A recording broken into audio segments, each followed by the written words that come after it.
à sa manière.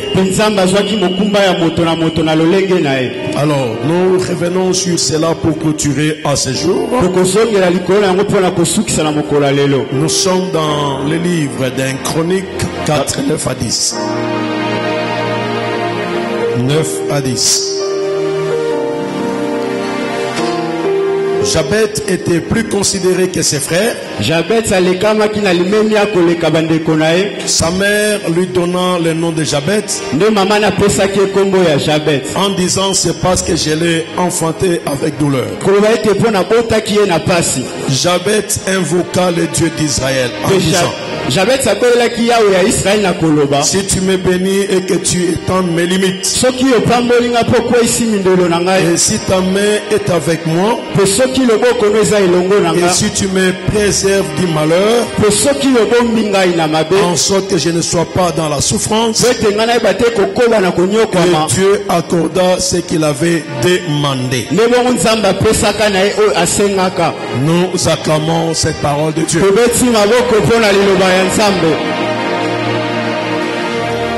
Ici, si tu as ta Bible, j'avais demandé qu'on souligne considéré de ses frères et enfanté avec douleur, et de sorte que je ne sois pas dans la souffrance. Et Dieu accorda ce qu'il avait demandé. Nous avons dit que les limites étaient inhérentes à la vie de l'homme. Nous avons dit que dans chaque domaine de la vie, on peut connaître des limites. C'est-à-dire l'homme créé par Dieu a certaines limites après sa chute dans les jardins d'Éden. Nous avons plusieurs types de limites dans la vie de l'homme. Les limites peuvent être d'ordre spirituel. Les limites peuvent être d'ordre naturel. Mais lorsque les limites sont d'ordre spirituel, elles peuvent venir des conséquences aussi spirituelles. Ça peut être par des déclarations faites par des hommes. Ça peut être par les actes posés dans la vie de l'homme. Ça peut être par les contrats signés sur la table de nuit. Et toutes ces choses peuvent créer des limites spirituelles. Dans les limites spirituelles, nous avons parfois les actes posés par un homme. Nous pouvons agir aujourd'hui, et les actes que nous avons posés peuvent nous amener spirituellement dans les limites, nous bloquer dans la vie. Nous pouvions avoir prononcé des paroles, et ces paroles peuvent nous servir de cordes, et cela peut nous amener dans les limites, et cela ne peut plus nous permettre d'aller au-delà de ce que nous sommes,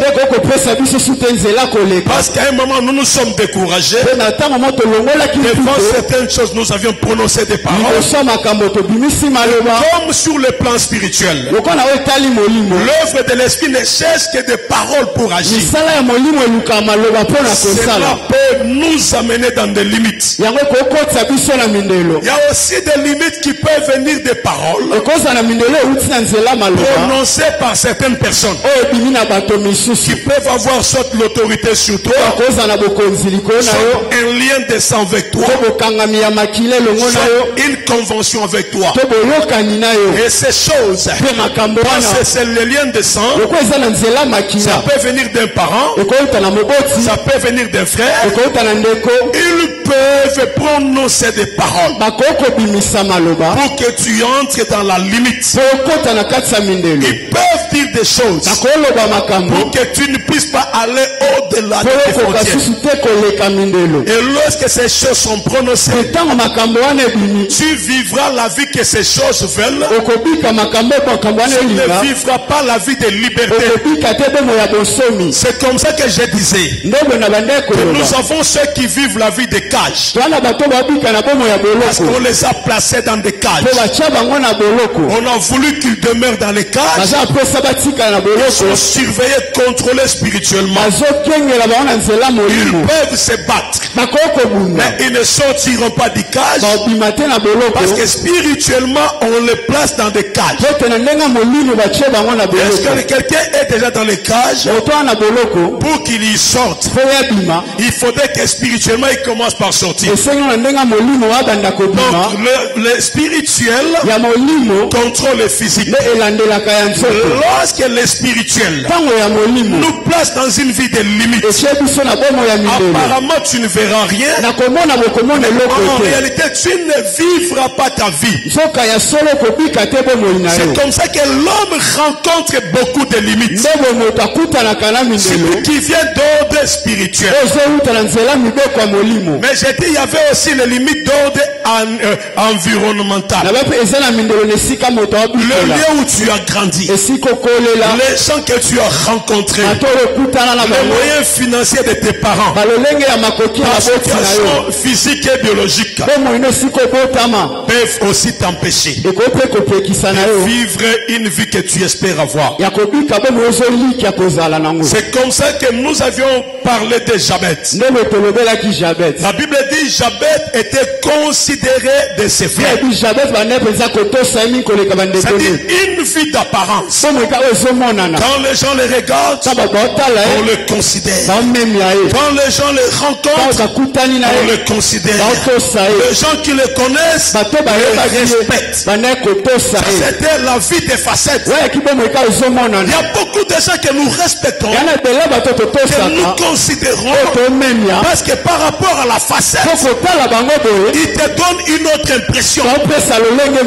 Alors qu'il a des problèmes, ne te contente pas de paraître. Lorsque tu parais et que tu n'es pas, ça pose un problème. Il faut que tu sois et ne parais pas. Paraissait. Il avait une vie d'apparence. Quand les gens les regardaient, il était considéré. Considéré de ses frères. Considéré de ses parents.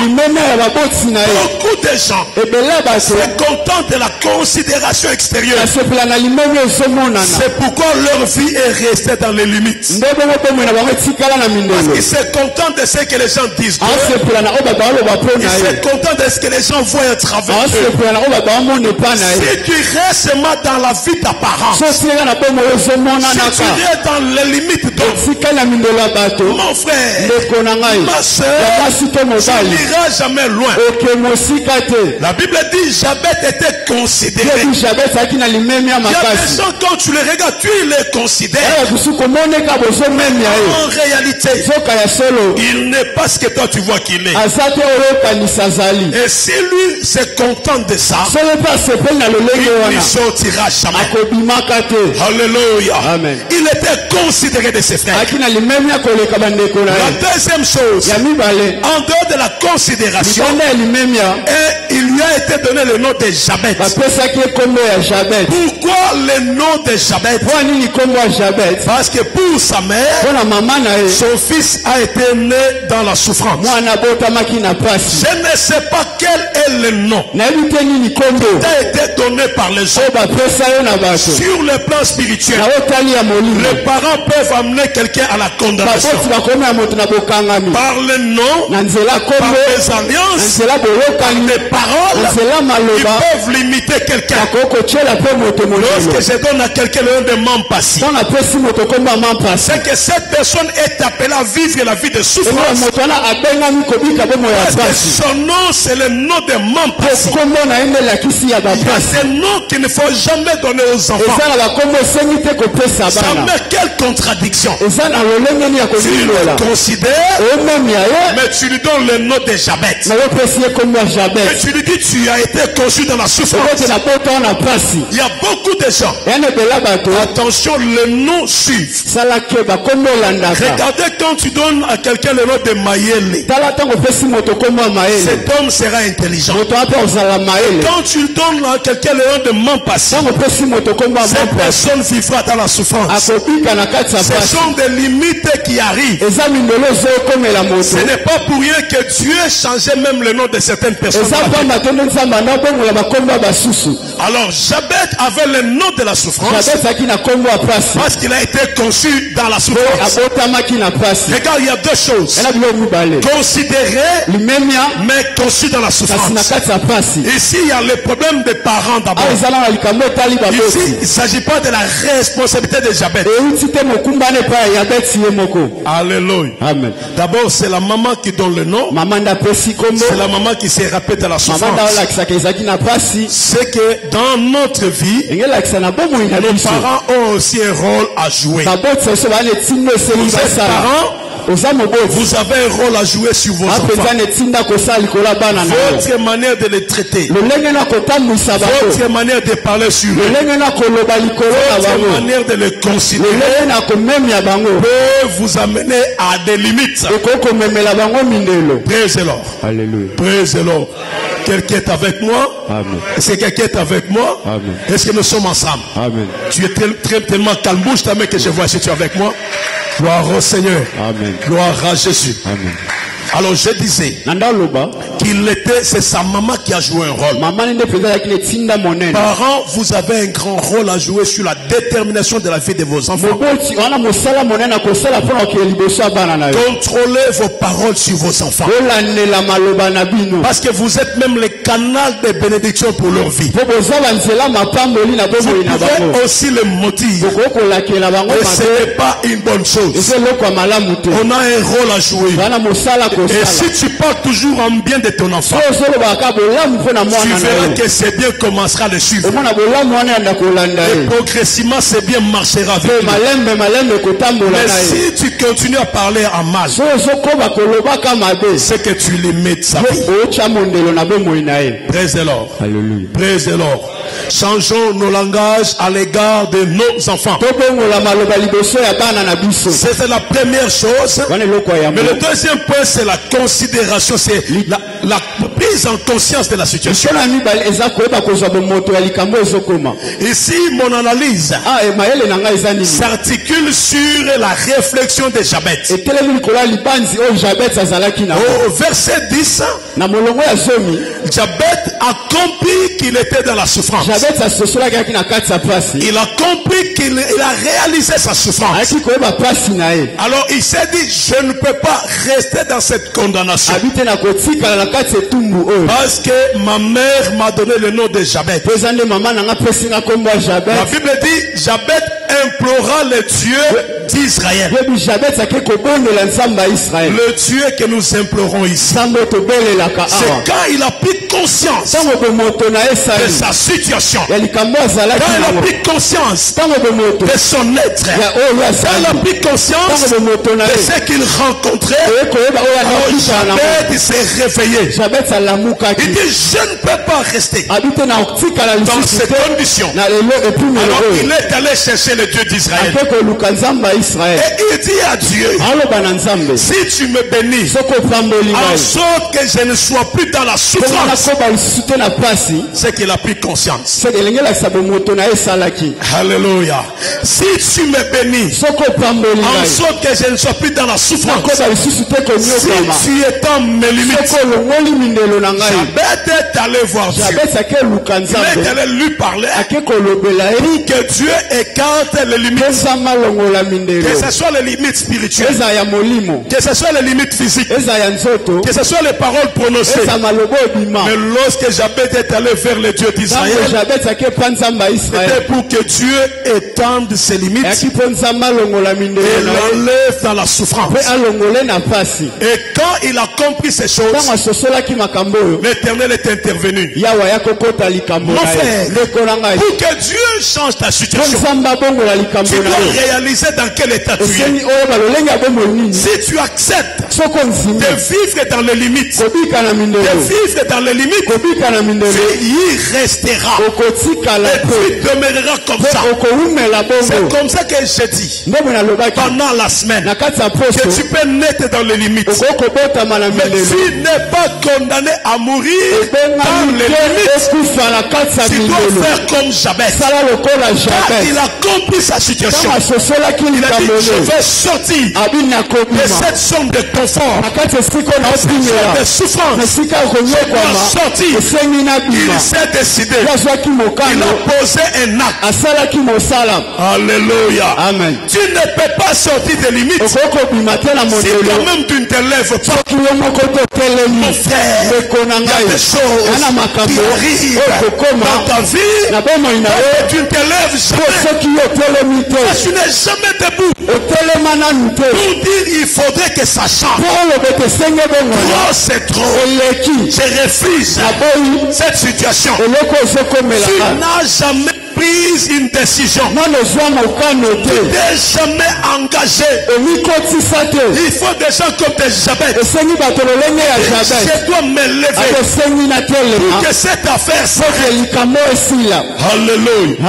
Il y a des choses qui restent parce que toi-même tu les aimes, parce que toi-même tu te contentes de cela, parce que toi-même tu acceptes cela. Tu ne fais pas un effort, tu te fatigues rapidement. Et tu lâches et tu recules. Non, mon frère, il y a des choses qui ne changeront que lorsque tu te lèveras. Si Jabez ne s'était pas mis debout pour arrêter sa souffrance, il allait mourir dans sa souffrance. Si Jabez ne s'était pas levé pour chercher le Dieu d'Israël, il allait vivre avec sa condamnation. Si Jabez ne s'était pas révolté, mon frère, refuse quand même ta situation. Et tu ne vas pas refuser par des simples paroles. Tu dois agir. Tu dois te mettre debout. Tu dois poser des actes pour que ta situation change. Jabez s'est mis debout. Il a refusé. Il dit je ne peux pas rester dans ces limites. Il faut que ça change. C'est comme ça qu'il s'est mis debout. Aussi longtemps que tu accepteras ta situation, c'est que cette situation t'est confortable. Dieu ne viendra pas à ta place pour changer ta situation. Si toi-même tu prends plaisir à ta vie, pour que tu changes, il y a un prix à payer. Il faut éviter de vivre la vie de facilité. Il y a des choses qui changent seulement quand tu te révoltes. Il y a des choses qui changent seulement quand tu te lèves. Il y a des choses qui changent seulement quand tu décides que ça change.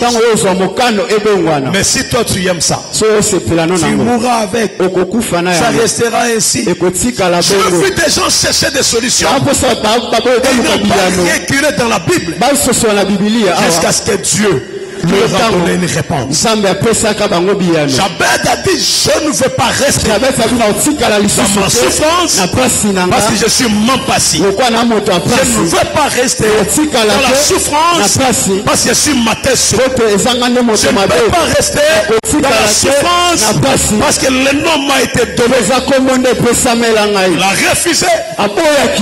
Mon frère, pourquoi toi tu acceptes ta situation pour dire je vais vivre avec ça? C'est comme ça que je suis né. C'est comme ça que mes parents m'ont donné le nom. C'est comme ça que j'ai été conçu. Alors je n'ai pas de choix. C'est toi qui l'acceptes. Et c'est toi qui es le responsable de ce qui t'arrive. Alléluia. Amen. Je suis en train de poser le principe. Donc tu dois t'élever pour refuser ta situation. Tu dois t'élever pour dire non, je ne veux pas Tu dois t'élever pour payer le prix. Quand tu cherches Dieu, il faut que tu saches que dans chaque changement, il y a le prix à payer. Pour que Jacob connaisse un changement, il a été frappé à l'emboîture et il a commencé à marcher avec ses chocs parce qu'il s'était mis debout. Il a lutté toute la nuit et Dieu a changé son nom. Pour que le nom de Jabez change, il fallait que lui aussi s'élève et qu'il se batte spirituellement pour que Dieu change. Si ton combat est spirituel, il y a des choses que tu dois connaître pour atteindre le changement.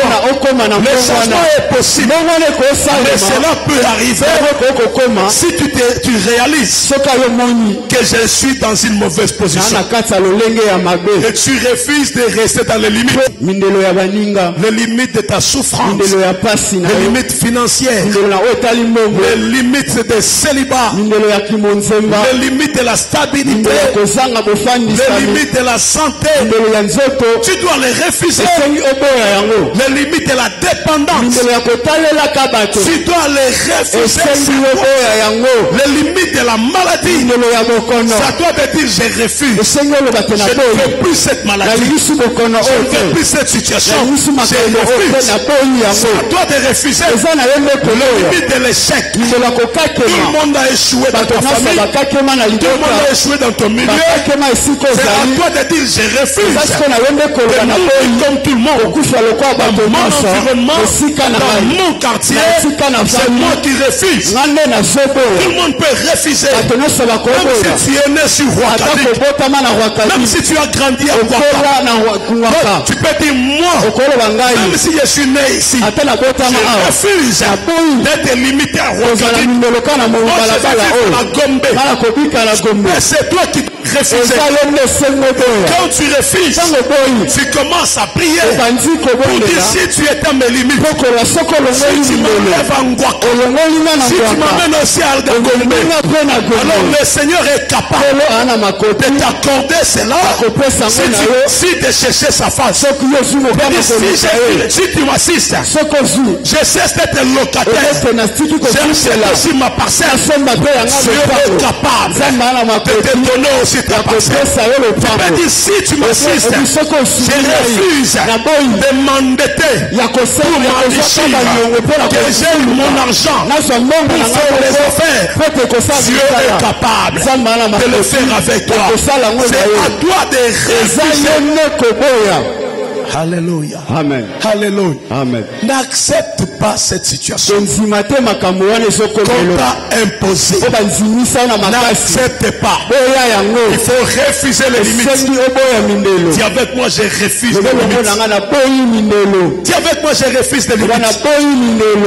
Toi, tu dois faire les choses que tes parents n'ont jamais fait. Si ton père s'était limité à 10, tu dois aller à 20. Tu dois faire des choses qui doivent aller au-delà de ce que les autres ont fait. Tu dois te démarquer. Tu dois marcher là où les autres n'ont pas marché. Tu dois toucher là où les autres n'ont pas touché. Toi, tu n'es pas tout le monde. Toi, tu es différent. Toi, tu es un enfant de Dieu. Tu es né de nouveau. Tu as une autre nature. Tu as une autre capacité. Tu as une autre qualité. C'est que toi tu as. Ce n'est pas ce que les autres ont. Toi tu as Dieu. Et les autres ne l'ont pas eu. Comme tu as Dieu, tu feras des choses pour aller au-delà des limites devant toi. Il faut que les choses changent. Tu dois te décider. Alléluia. Amen. Toutes ces questions d'abord de ta pensée. Renouvelle ta vision. Renouvelle ta manière de voir. Il faut voir les choses plus grandes que ce que tu as maintenant. Il faut voir ce qui est plus puissant que ce que tu as maintenant. Il faut refuser de demeurer dans les limites. Alléluia. Amen. Et Dieu est capable de t'accorder cela. Parce que pour nos limites, la première chose, tu dois savoir que tes limites ne sont pas plus grandes que ton Dieu. Alléluia. Amen. Dis avec moi, mes limites ne sont pas plus grands que mon Dieu. Mes limites ne sont pas plus grandes que mon Dieu. Tu peux répéter avec moi encore? Dis avec moi, mes limites ne sont pas plus grandes que mon Dieu. Donc quand tu comprends ça, tu sais que tu ne peux pas rester dans les limites. Parce que tu es un Dieu plus grand. Donc tu dois t'appuyer sur Dieu et non sur les hommes. Alléluia. Amen. Tu vas lire avec moi 2 Corinthiens 3, 4 à 5. Ne compte pas sur les hommes, mais compte sur Dieu pour que tu puisses aller au-delà de tes limites. 2 Corinthiens 3, 4 à 5. Cette assurance-là, nous l'avons par Christ auprès de Dieu.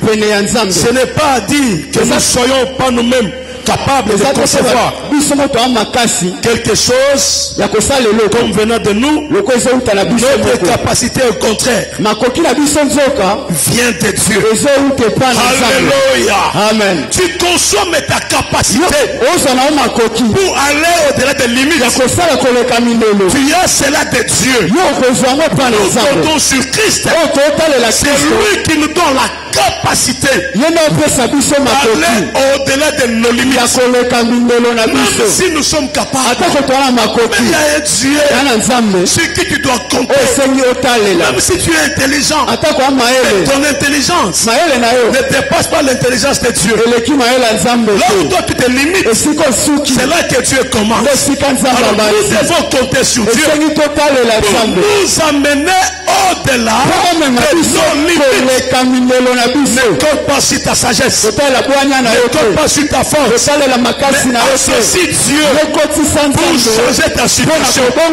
Associe Dieu, il est le Dieu capable. La Bible dit tout est possible à celui qui fait croire, qui croit. Et si tu crois et tu comptes sur Dieu, tout est possible pour que tu connaisses un changement. Tout est possible pour que tes limites tombent. Tout est possible pour que ta souffrance soit renversée. Cela est possible. Tout est possible à celui qui croit. Tout est possible à celui qui croit. Et je crois que ce matin, tu es de ceux qui croient aussi que Dieu, tu es capable d'aller au-delà de tes limites. Tu es capable d'aller au-delà de ta force. Tu es capable d'aller au-delà de ce que les gens ont placé comme limite. Et si tu es compté parmi ces gens, tu comptes sur Dieu. Acclame d'abord pour toi-même. Tu crois en toi. Tu crois en toi. Tu vois que c'est possible que tu ailles au-delà de tes limites. Tu es capable de les connaître. Praise the Lord. Amen. Praise the Lord. Amen. Crois que cela est possible. Crois que cela est possible. Alléluia. Amen. Quand tu regardes dans le livre de Marc 2, 1 à 12. Marc 2, 1 à 12. Tu verras qu'il y a un paralytique. Ce paralytique ne pouvait pas marcher. Mais on l'a amené rencontrer Jésus. Mais lorsqu'on les transporte, on arrive, on trouve qu'il y avait une foule. Il ne permettait pas d'accéder là où se trouvait Jésus. C'était impossible d'entrer dans la maison parce que la foule empêchait. C'était les limites. Alléluia. Amen. Alors que si cet homme arrivait seulement devant Jésus, sa paralysie allait s'arrêter. Mais qu'est faire? Il fallait l'emmener. Il a eu 4 personnes. Bon au Seigneur qui l'ont amené. Alléluia. Amen. Je veux aussi que toi tu sois parmi les 4 personnes qui conduisent des gens à Jésus. Ne sois pas ceux qui abandonnent les autres. Sois ceux qui transportent pour amener vers Jésus. Il a eu 4 personnes qui l'ont transporté, qui ont marché avec lui jusqu'à là pour le présenter à Jésus. Alléluia. Amen. Tout celui qui évangélise, tout celui qui invite les gens à l'église, tout celui qui appelle les gens à se convertir, il est semblable à ces 4 personnes qui transportent l'autre, qui voient les faiblesses de l'autre, qui le sécurisent pour l'amener à un changement. Alléluia. Il y a eu ces 4 personnes. Mais quand ils arrivent, la foule entourait la maison. Impossible d'arriver. Alors ces 4 personnes sont montées au toit de la maison. Ils ont enlevé la toiture. Ils ont créé un trou dans le plafond. Alors que Jésus était en train de prêcher. Mais on a juste vu le corps avec les brancards en train de descendre devant là où Jésus se trouvait. Et là où Jésus se trouvait, le corps est arrivé. Alors quand le corps est arrivé, Jésus l'a regardé. Il a dit, toi mon fils, tes péchés te sont pardonnés.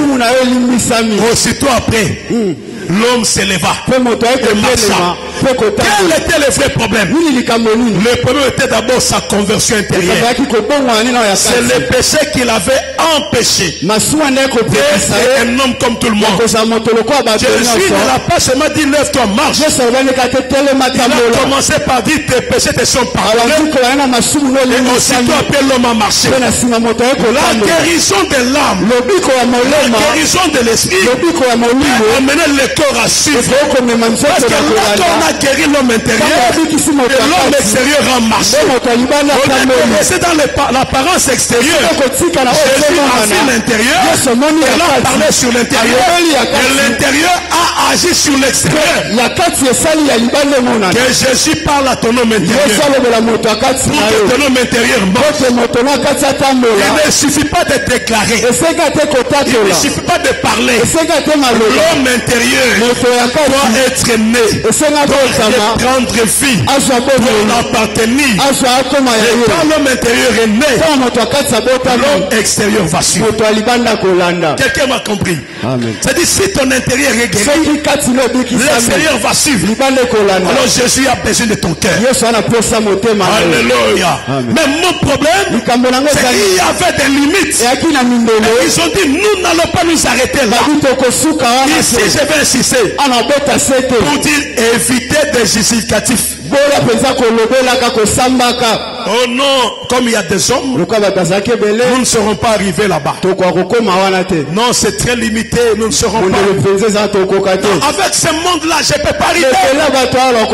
Non, cette église est très loin. Je ne peux pas arriver là-bas. Non, mais pourquoi je vais seulement aller là-bas? Pourquoi c'est seulement là? Oui, ça c'est ça le problème. Tu veux te limiter, tu veux amener des considérations et des réflexions négatives. C'est ce qu'il faut refuser. Alléluia. Quand tu décides d'avancer, ne recule pas. Contre les événements, contre les vents, contre les obstacles, pour que tu connaisses un changement, tu rencontreras les obstacles. Les obstacles pour te décourager, pour que tu recules. Les obstacles pour te faire fatiguer. Les les obstacles. Ces hommes ont rencontré des hommes. Ils pouvaient laisser. Ils pouvaient reculer. Ils pouvaient dire nous sommes limités. Ils ont dit même s'il y a des hommes, il faut trouver leur toiture. Nous les ferons. Nous n'allons pas nous limiter à ces blocages. S'il faut faire quoi, nous les ferons pour qu'on arrive à notre objectif. Nous les ferons. Sois capable. Comme tu es décidé, quand on te ferme toutes les portes, monte à la toiture. Ouvre la toiture et descends devant Jésus.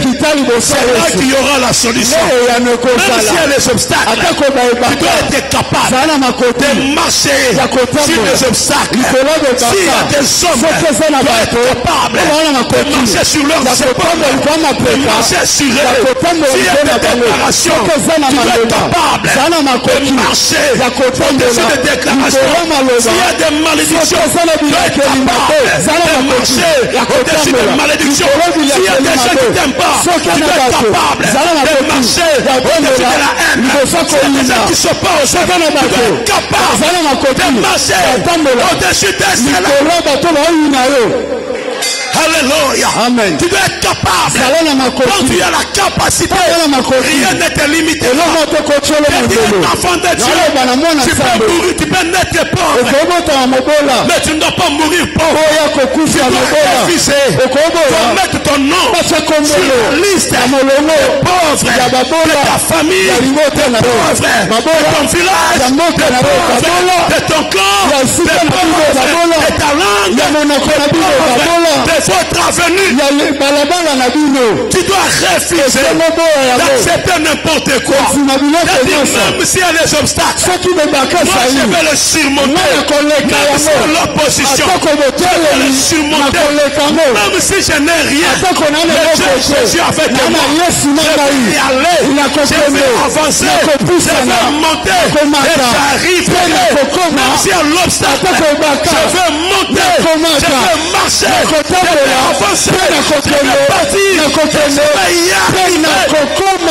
Même si les hommes ne veulent pas, moi je vais y aller, je vais monter, et je vais y arriver. Même si les gens disent non, tu n'arriveras pas. Moi je vais y monter, je vais y arriver, et je vais exceller. Aucune barrière ne soit capable de te retenir. Aucune chose ne soit capable de te retenir. Même s'il y a le mur, tu vas entrer par les toits. Fermer les portes, tu vas entrer par les toits. Même s'il faut détruire les fenêtres, tu vas les faire pour que tu y arrives. Je dis à quelqu'un, tu y arrives. Tu y arrives. Tu y arrives. Tu y arrives. Et tu y arrives.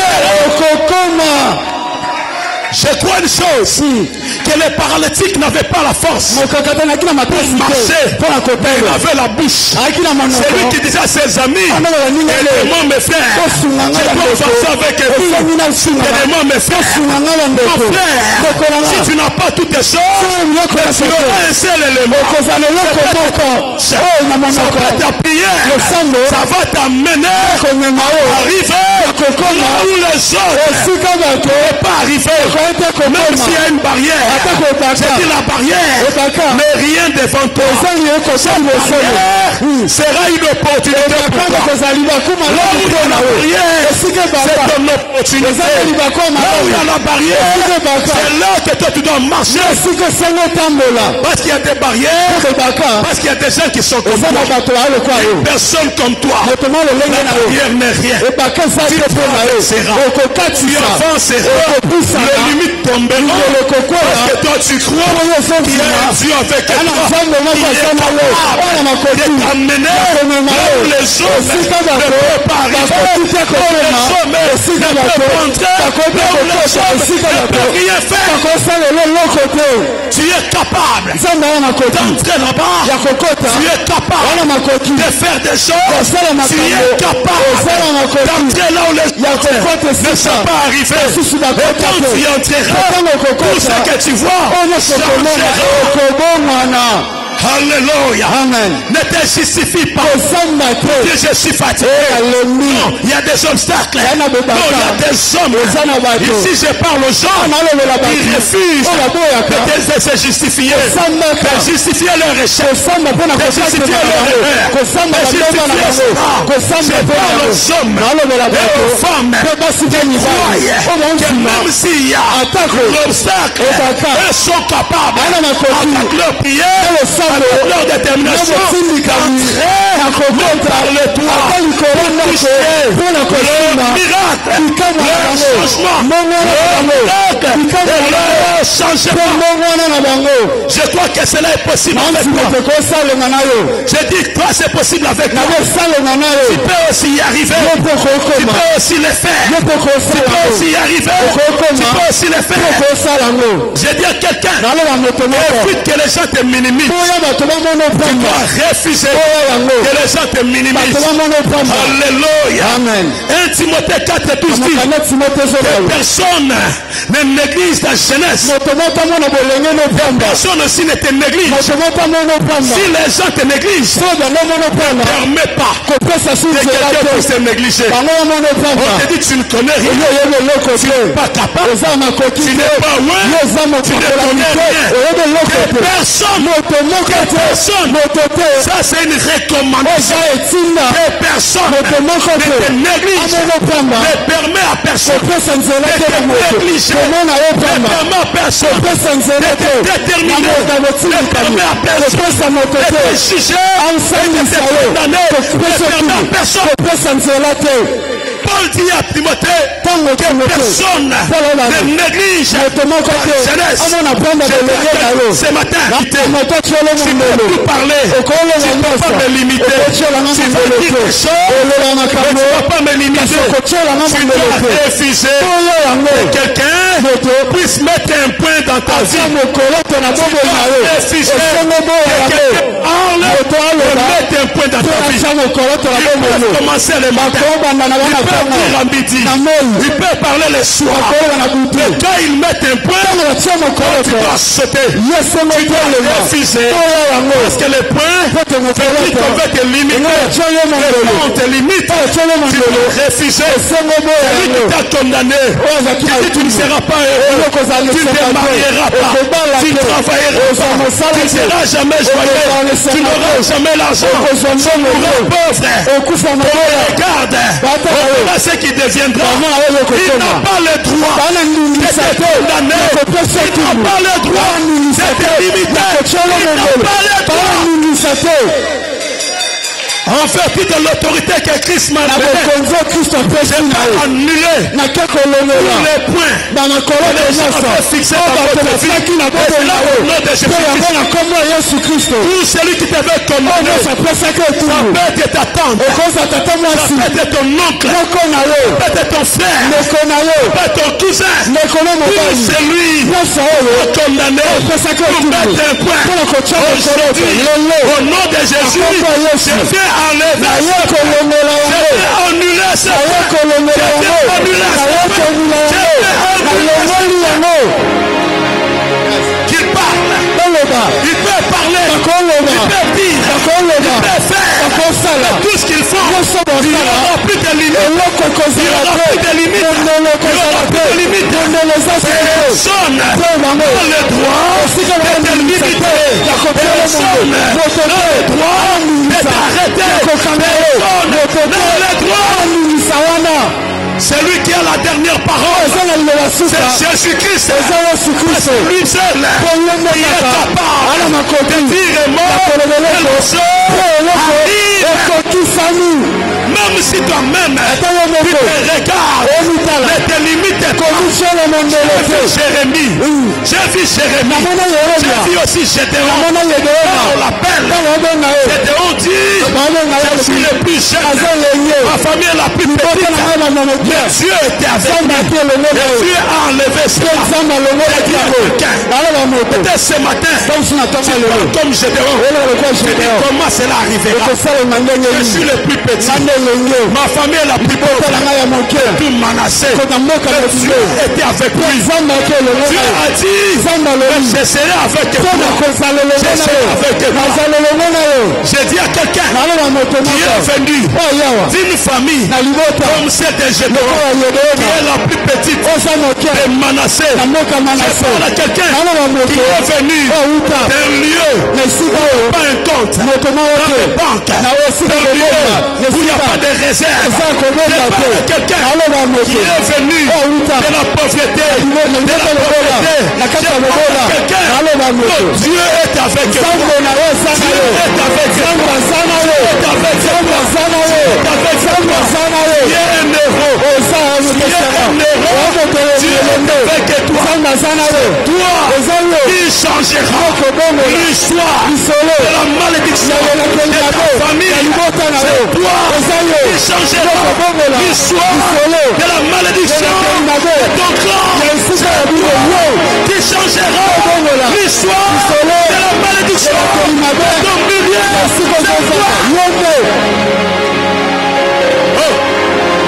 Ce matin, ce n'est pas quelqu'un d'autre qui va changer. C'est toi qui va changer les choses. C'est toi. Et avec toi, il n'y aura plus de limites. Il n'y aura plus de limites. Laissez-les parler. C'est que ton Dieu fera. Laissez-les parler. Tu verras ce que ton Dieu va faire. Laissez-les parler. Dieu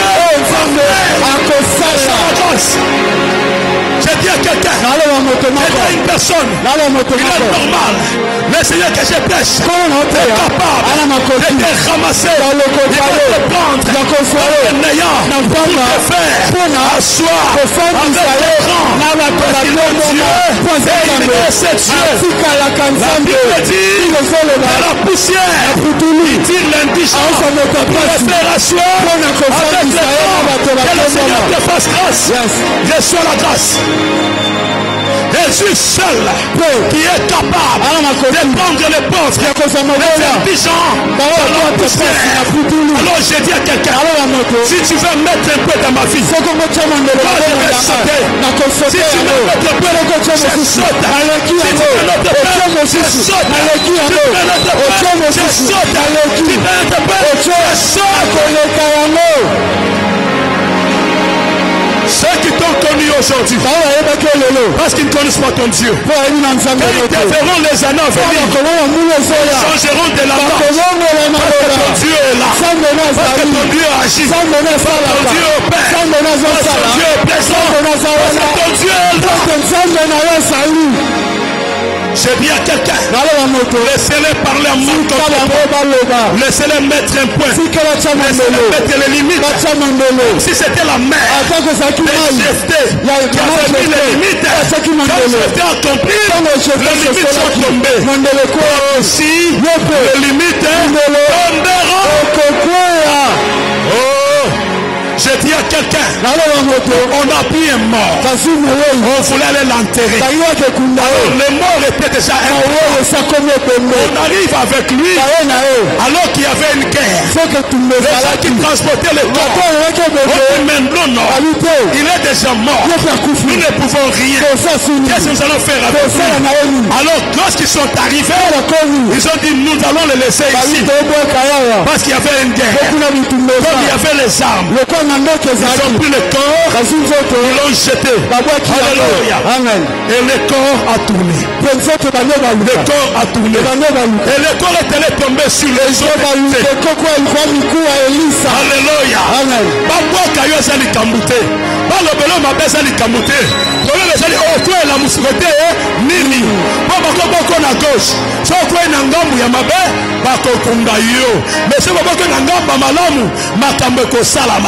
yoka basusu to ya muntu balembi bamoni keza pasi comme mindu kezalaki batoyo basu mutongo babwaki ye mena mupanze babwakaki Elisa utako kufa asaka une année ya pama na sama bébé mikuwa ya Elisa ezake sika wana Elisa ezako représenter la présence ya Nzambe dans babwaki mutu wana abandiko baluka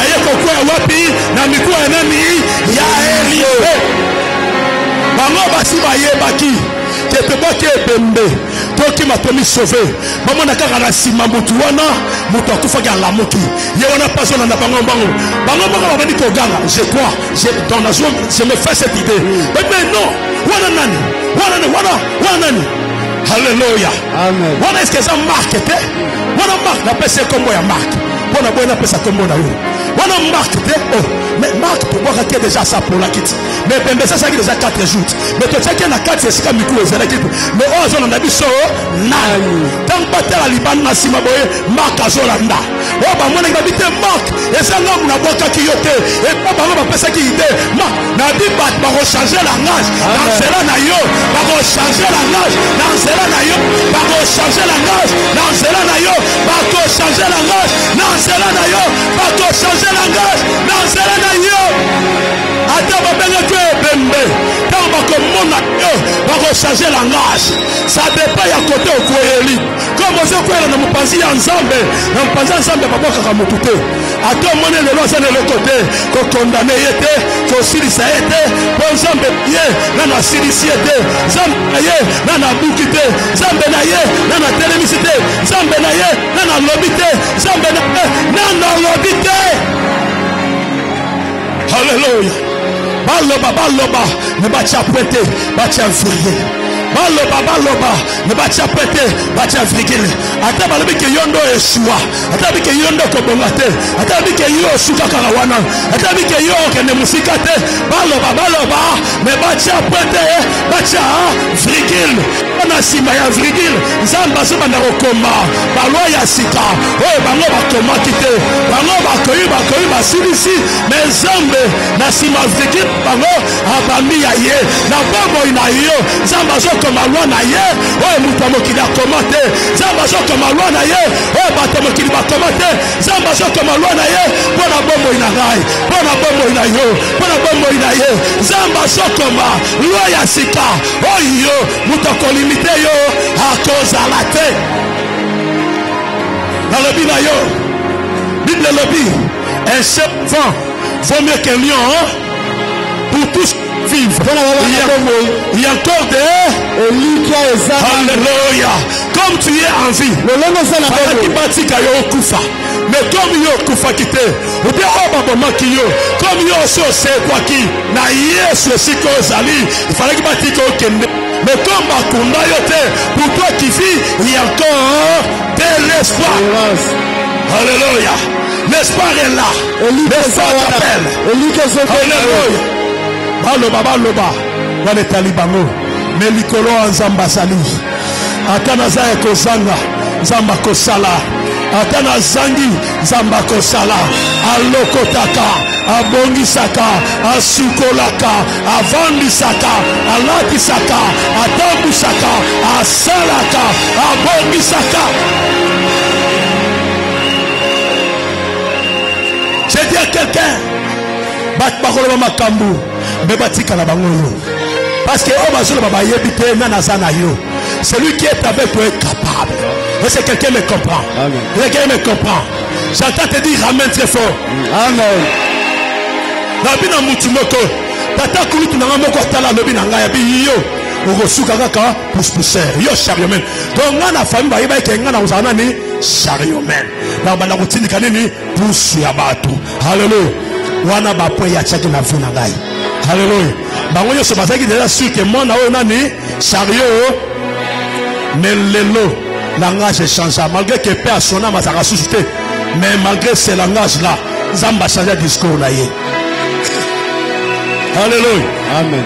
Jour oyo ayoka sango kenezaki na Nations Unies na New York nazo siéger pour na makambo etala kimboka oyo tota na makambo ya ba réfugié abi mwana wana komi na New York na Nations Unies ndenge alors que nga azaki chariomen pour na ye mais tant on dit que la commune à New York na Nations Unies bien comme kuna ndenge na le dit baloba mais ouais c'est le secret na yo nzambe baloba moi dit makamno nzambe baloba moi ko cha pas nzambe baloba moi yebi makamno nzambe ata ba monyo lelo lobi ko tuna bango ata ba lobi lelo lobi ba ko changer langage na kombo na Yahweh ba penyo nyonso o batia na vie na yo nazolongola yango Nzambe akotisa yo esika bato bandima te ke yo kokota po yo ndenge ozali wana oza ya Nzambe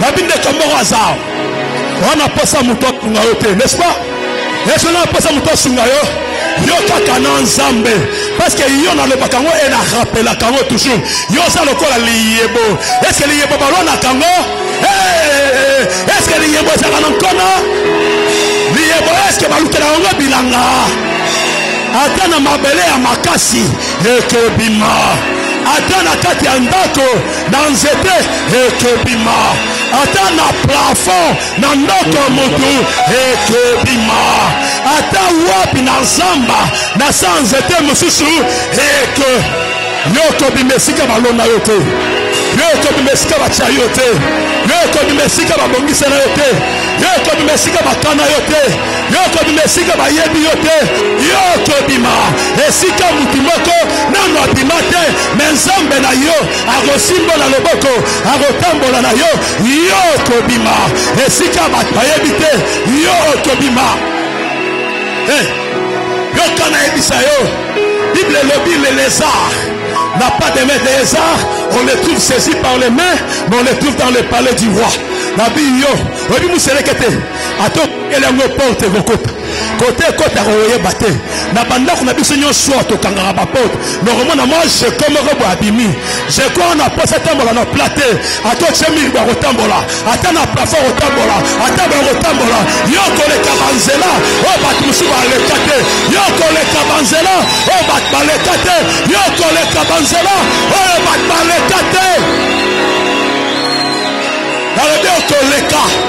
Oh nyonso azoluka longola kombo na yo na lisi ya bato Nzambe mona yo Nzambe sala yo grâce Nzambe fongola ata bali balongola kombo na yo na lisi ya bato pambama Nzambe fongola pe okota na kati reçois la grâce reçois cette grâce dans le bio on a pas sa relation à moutouté ata na plafond orotala boye mozotambola ozwa avancé essentiel okoma na objectif na yo okoma na objectif na yo.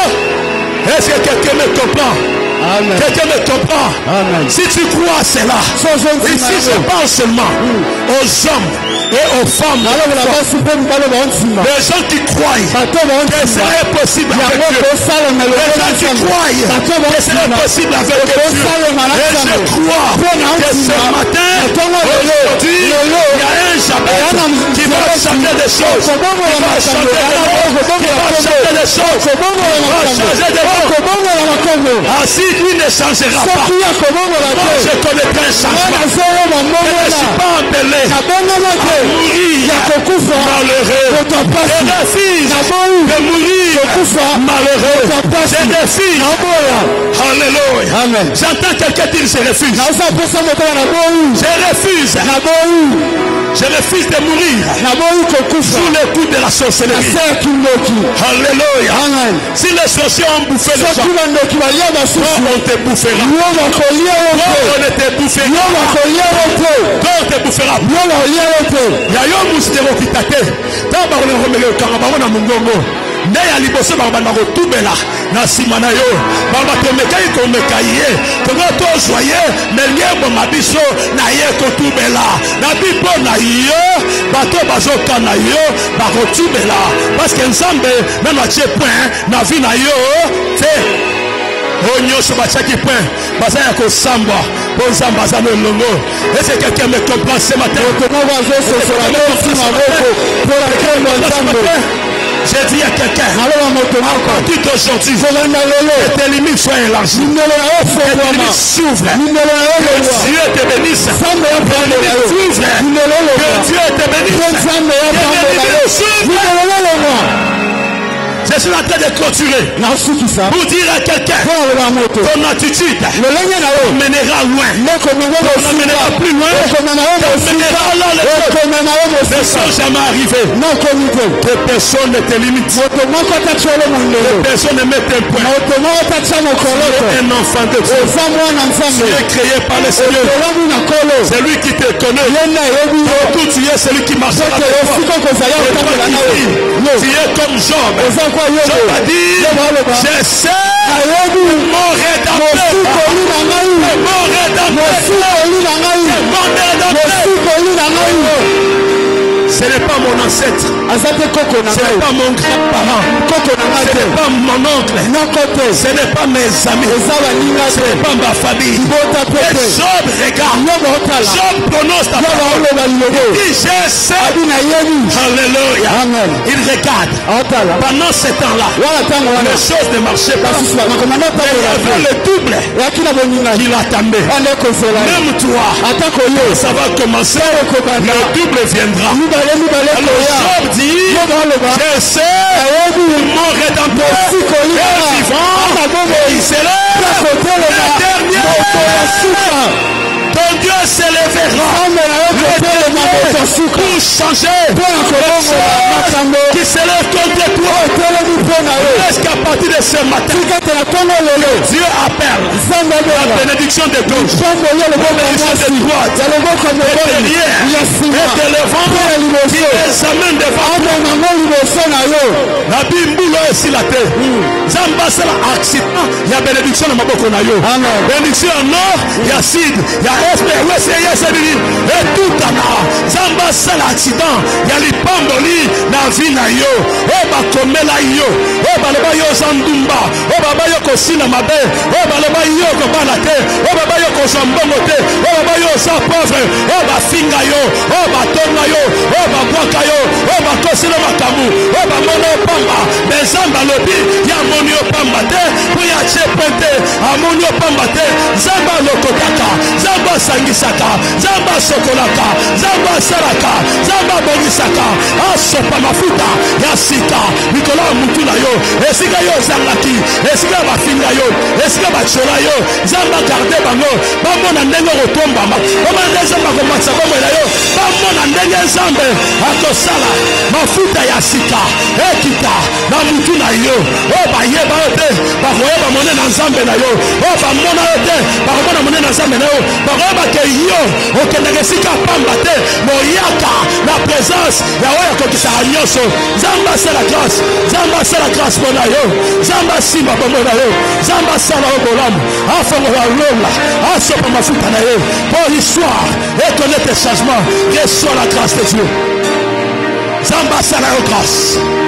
Natongo alelo. Pour tous ceux qui vivent. Dieu veut vous donner l'espoir. Pour tous ceux qui vivent, encore de l'espérance. Les gens qui pensent que c'est fini, ils seront confrontés à des problèmes de langage. Parce qu'ils ne sauront plus parler. Ils vont bégayer. Comme ma baba, liboso et lipamboli na yo. Dans le koloba, comme manali kukuma. Pas tellement ma casse en zamba rosalele qui, avec le Pambo. Reçois la grâce. Amen. Reçois la grâce. Amen. Reçois la grâce. Reçois la grâce. Reçois la grâce. Nous pouvons aujourd'hui tout balancer na yo. Tellement que les hommes ont reçu la grâce. Nous pouvons aujourd'hui tout reçois la faveur de Dieu. Nous pouvons aujourd'hui tout la bio zayanzam. Est-ce qu'un zamba zoyo va éviter? Est-ce qu'il n'y a pas comme un maillot va éviter? Oya monde lelo. La gloire de la seconde maison. Zamba go simba yo, père comme matisa yo, arosala yo grâce, papa si yo lelo e ko sila. Bo zamba zana yo, tika bango baloba, mais zamba zo longola. O nyoso ba pemba chaki. Et ce matin, encore baissera. Parce qu'il est en train d'étendre les limites. L'élever. Pendant que tu vas l'adorer, les limites vont tomber. Pendant que tu vas l'adorer, les limites vont tomber. Pendant que tu vas l'adorer, ce matin, il y a quelque chose qui va changer. Je te présente celui qui change les choses. Je te présente celui qui change l'histoire. Je te présente aujourd'hui. J'ouvre le toit. J'ouvre le toit. Et je te dépose devant Jésus. Je prononce une parole sur toi. Je te dépose devant son trône. Une parole sur toi. Et tu connaîtras un changement. Tu témoigneras que le Seigneur existe. Que tu es vivant. Capable de faire. Le toit est en train de s'ouvrir. Le toit est en train de s'ouvrir. Bientôt tu seras déposé devant le roi. Tu seras déposé